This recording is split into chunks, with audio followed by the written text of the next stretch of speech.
For today's mini vlog, gagawa na naman tayo ng chili garlic. Nagiling ko na yung garlic. So, ang isusunod natin is yung chili.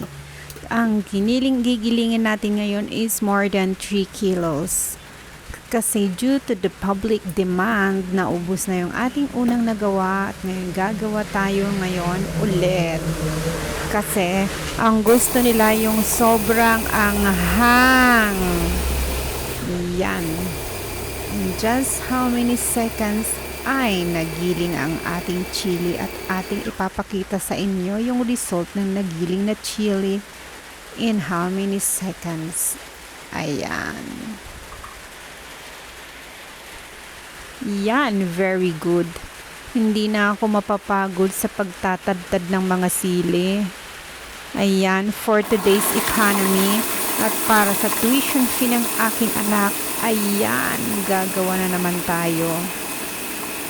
So, kayong mga mga friends, ladies and gentlemen, instead mag-comment ka na mag-comment na kung wala ako magawa sa buhay, huwag ako mag-post. Ayun, bili na kayo para makatulong naman kayo sa ating ekonomiya sa Pilipinas.